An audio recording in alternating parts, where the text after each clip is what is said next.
Madame, Monsieur, bonjour. Heureux de vous retrouver pour ce troisième débat en marge de FAP TV, l'événement, le plateau télé qui a été spécialement aménagé en marge notamment de cette première édition du Forum africain des ports ici à Tanger. Je rappelle qu'on est toujours en direct sur la page Facebook de e-conférence. Vous pouvez donc suivre en direct et commenter et interagir avec notre invité. Je suis toujours accompagné de mon acolyte Yann Alix, délégué général de la fondation C'est Facile. Yann, comment ça va? Ça va très bien, merci, merci Alors, beaucoup. nous avons le plaisir d'avoir avec nous sur ce plateau monsieur Ndoli Koidio André, directeur technique du port autonome d'Abidjan. Monsieur Quadio. Koidio André, Voilà. vraiment désolé de d'écorcher votre nom. Merci d'avoir accepté notre invitation. Merci. Et voilà, ce serait bien de nous parler justement des réalisations du port autonome d'Abidjan pour commencer, pour dresser un petit peu le décor et nous faire un topo sur la situation au niveau du port autonome d'Abidjan. Je vous remercie pour l'opportunité que votre journal, sinon votre télé nous donne pour pouvoir présenter le port d'Abidjan. Pour vos téléspectateurs, pour ceux qui ne connaissent pas Abidjan, Abidjan est situé entre pour parler de façade maritime, à côté du Ghana, entre le Ghana et le Libéria, pour parler du côté maritime.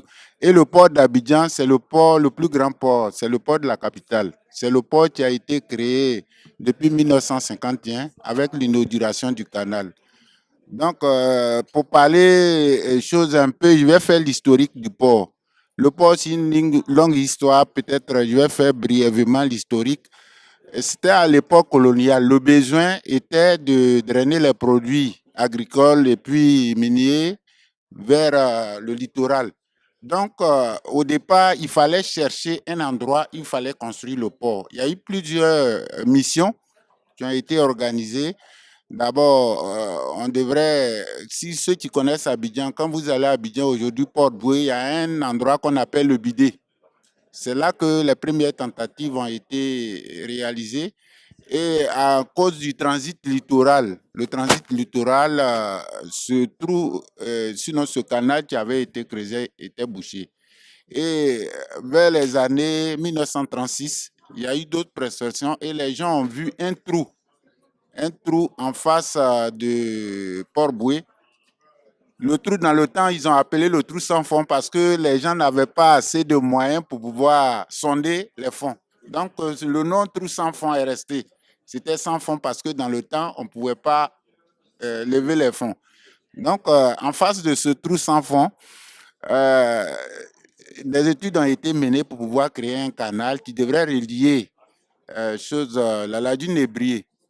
Et on créait ce port, on devrait créer un chemin de fer qui devrait relier le Niger. Ça veut dire à partir du Niger, on envoyait tout ce qui est produits agricoles ou bien minerais sur le fleuve Niger.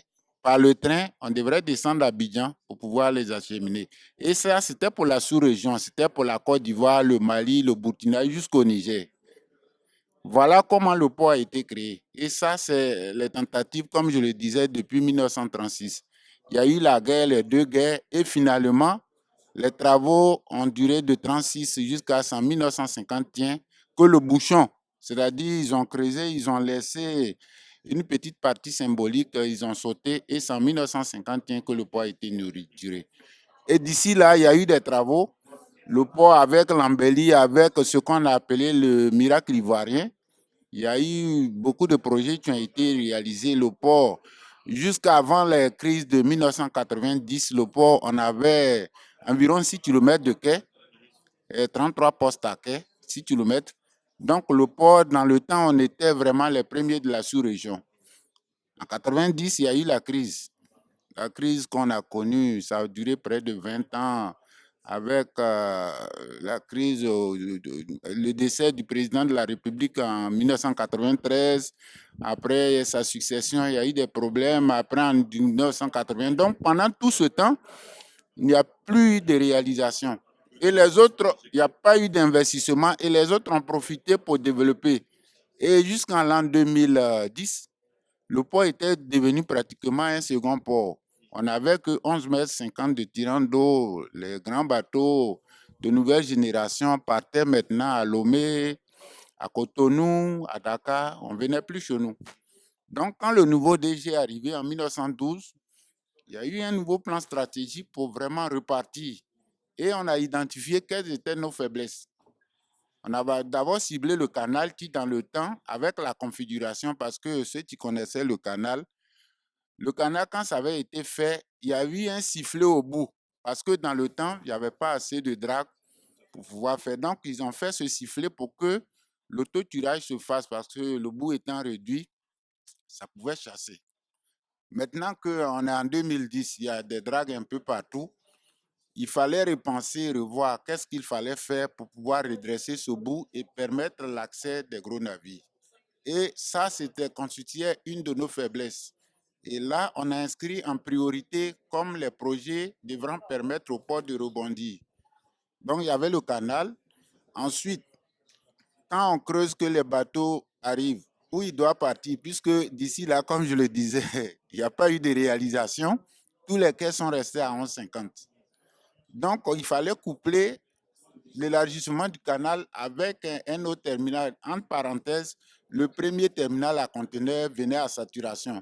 On devrait avoir environ 1,5 million TEU par an. C'était à saturation. Donc, on dit, bon, puisqu'on profite, on fait le canal, pourquoi ne pas agrandir, construire un deuxième terminal à conteneurs où on aura des tirants conséquents?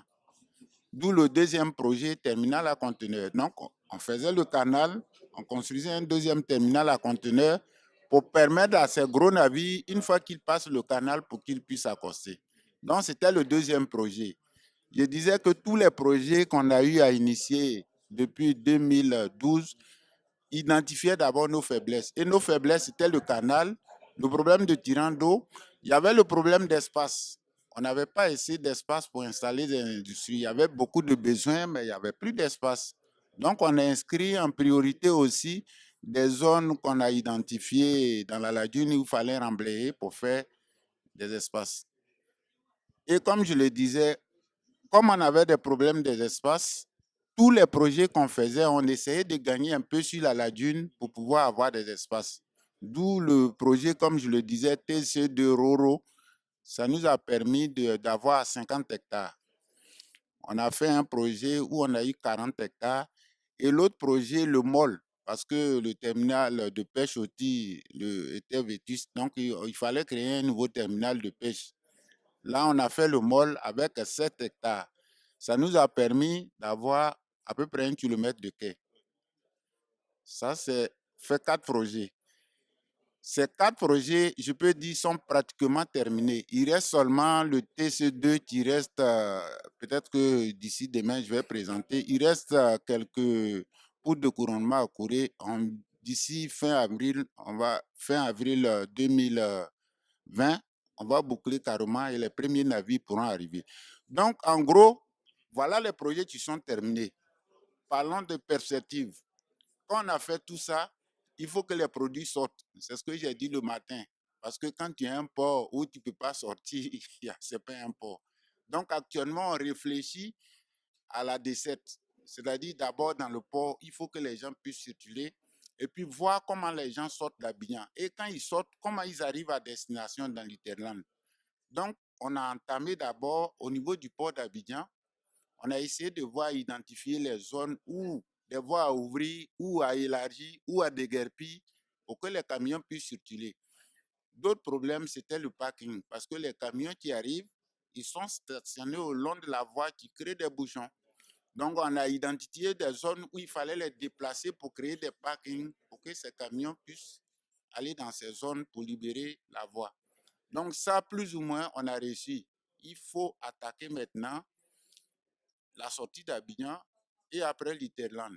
Pour la sortie d'Abidjan, ce qu'on est en train d'identifier, et c'est vraiment calé, je peux dire, le DG est en train de chercher les financements, c'est qu'on va faire un tunnel qui passerait sous le canal, qui permettrait, ceux qui connaissent Abidjan, les 2 terminaux sont au sud, pour ne pas que les camions remontent vers les 3 ponts, venir passer encore à Abidjan. Ils sortent, ils rentrent dans le canal et ils prennent la direction de Jacquesville et ils sortent carrément d'Abidjan pour aller rattraper l'autoroute.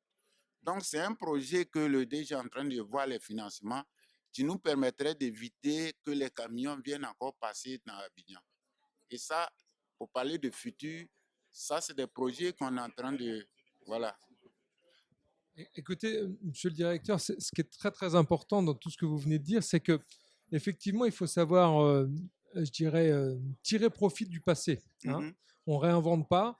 Le port d'Abidjan, c'est un des seuls ports en Afrique de l'Ouest à avoir une réserve foncière mhm, considérable, 1000 hectares sur la lagune. mhm, Effectivement, c'est une réserve humide. mhm. Vous avez fait 100 hectares d'investissement ces dernières années Oui, parce que je pense vous de portez une Remblai, vraie vision oui. avec des remblais. Vous venez d'évoquer un projet dont moi je n'avais pas encore entendu parler, qui était le fameux tunnel sous le canal Vridi élargi. Comment l'autorité portuaire se saisit d'un tel dossier? Est-ce qu'il y a des concertations avec la métropole, la ville d'Abidjan? Est-ce que le, la présidence, les ministères, quel est le pouvoir de Bon, l'autorité portuaire et en l'autorité du fait, DG? parler de pouvoir, non. Il faut que chacun ait des visions. On a dit tout à l'heure, on est dans le portuaire, on connaît les problèmes. Il y a les autorités, il y a le ministère, il y a des plans, les PND au niveau national qui sont élaborés. Mais ces plans partent des techniciens, des connaisseurs de chaque domaine. Il faut que ces connaisseurs, ces techniciens identifient les problèmes de leur secteur et remontent les projets pour aller au niveau du ministère et après au niveau de l'État avec des arguments bien soutenus. Donc, nous, déjà, on a identifié, vous avez parlé de zones de choses, de réserve. Effectivement, ça fait partie des ambitions du DG. Il faut protéger ce qui existe parce que, d'après DG, dans 20 ans, dans 30 ans, si on se jette tout de suite sur tout ce qui existe, c'est pour cela qu'il faut optimiser ce qui existe. L'existant, on a créé, comme vous le dites, à peu près 100 hectares. Ça nous fait gagner en termes de chiffre d'affaires. Vous allez voir, quand on va mettre tout ça en valeur, ça nous fait gagner. Et ça nous permet, comme je le disais souvent au DG, ce qu'on a fait, ça peut nous permettre de tourner encore 10 ans sur place. Mais on tourne 10 ans sur place, mais qu'est-ce qu'il faut faire pour que les camions sortent? D'où l'idée du tunnel. C'est une idée qu'on est en train de mourir parce qu'on a imaginé tout. Il y avait le projet de Bage. Ça fait partie des projets. Mais en plus de ça, parce que le badging, c'est bien, mais comme les gens le disent, c'est le même problème que les ports secs. Les ruptures de charge, qui prend en compte? Les ruptures de Juste, juste, je vais préciser pour ceux qui nous écoutent, hein. Donc, la situation géographique d'Abidjan, c'est une très grande lagune Oui, où le port est développé d'un côté de la lagune et finalement, il y a une zone logistique qui est créée, voilà. je caricature un petit peu, hein, de l'autre côté de la lagune et donc on Je vous voudrait explique un connecter, peu hein. l'histoire. En fait, cette zone avant, c'était continu. C'est le canal qui a divisé. J'ai parlé du percement du littoral. Parce qu'avant, les deux zones étaient liées, c'était continu. Mais quand on a créé ce canal, l'autre côté était isolé, en allant jusqu'à Jacquesville. Et c'est là-bas se trouvent les réserves du port.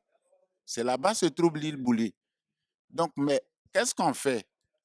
Donc, pour aller là-bas, il faut des ponts, il faut des tunnels. Mais en attendant, quand le DG est arrivé en 2012, il dit qu'est-ce qu'on fait? Comment on vit en attendant qu'on trouve des moyens pour faire ce tunnel, en attendant qu'on parte à l'île Boulay? Le problème de projet de l'île Boulay, ça je le dis, c'est moi, j'ai eu à donner des sujets dessus parce que ce problème, les gens disent, mais pourquoi vous développez sur place et pourquoi vous n'êtes pas parti à l'île Boulay? Mais l'île Boulay, on va là-bas, on revient encore à Abidjan parce que vous qui connaissez Abidjan, quand on va à l'île Boulay, qu'on fait le pont pour tomber à Zito, on revient à Abidjan. On n'a pas réglé le problème. Donc, si on veut régler le problème pour éviter de passer dans Abidjan, il faut régler le problème définitivement. Donc, nous, on s'est dit, en attendant qu'on trouve les solutions, nous, il faut qu'on se développe sur place, d'où les 100 hectares qu'on a créés, avec des quais qui sont liés et qui nous permettraient d'accueillir les grands navires. Mais si on a fait tout ça, on crée des terminaux, on crée du trafic, il faut que ça sorte. Donc, on a dit, bon, pour éviter de passer dans Abidjan, il faut qu'on fasse ce tunnel. Ça nous permet non seulement de régler notre problème de congestion, et aussi de libérer la zone d'extension. Et d'anticiper l'avenir. Et voilà, d'où le projet. Donc actuellement, on est en train de travailler dessus. Le DG, on est en train de voir avec des partenaires quels sont ceux qui peuvent nous permettre d'abord, dans un premier temps, de faire le tunnel, ensuite d'envisager l'aménagement, faire les voiries et réseaux divers dans cette zone pour préparer l'avenir. Alors, monsieur, dernière question avant de vous libérer. Aujourd'hui, Abidjan devient un centre portuaire névralgique régional, un hub régional. Est-ce qu'il y a tout le maillage de transport routier et ferroviaire qui suit justement pour connecter tous les interlandes et la sous-région? Bon, c'est le problème, hein. J'ai dit le problème d'Abidjan, c'est la desserte. On avait dans le temps, j'ai évoqué à l'introduction le chemin de fer qui a motivé la création du port. Tout à fait. Mais ce chemin de fer ne marche plus. C'est le comble du problème. Le matin, quand on m'a donné le micro, j'ai évoqué ce problème. En fait, un port sans desserte n'est pas un port. Donc, le vrai problème actuellement, on développe la route, les tunnels, mais on gagnerait à développer les voies ferrées. Mais il y a une concession aujourd'hui. La voie ferrée est concédée. Donc, c'est là-bas qu'il faut peut-être actionner ou bien revoir les partenariats pour que les rails soient développés. Moi, chaque fois que j'ai l'occasion, je les vois parce qu'on ne peut pas développer un port seulement avec la route. Il faut que la voie ferrée aussi suit. Parce que vous prenez les grands ports. Il y en a là, je n'apprends rien. Vous prenez Anvers, vous prenez Rotterdam. Le port de Rotterdam, le port d'Anvers, c'est les voies ferrées, ce n'est pas la route. Vous déposez votre conteneur très rapidement, c'est parti. Mais aujourd'hui, le vrai problème d'Abidjan, c'est les voies ferrées. Il faut qu'on sorte de ça. Ça nous éviterait, si le voie ferrée tournait très bien, je pense que ça nous éviterait tous ces superficies que nous sommes en train de faire pour pouvoir régler notre problème. Merci beaucoup, monsieur le Merci. directeur, d'avoir répondu En à tout nos cas, c'est vous, questions. je vous remercie pour m'avoir permis de présenter le port d'Abidjan et les projets futurs. Merci à vous.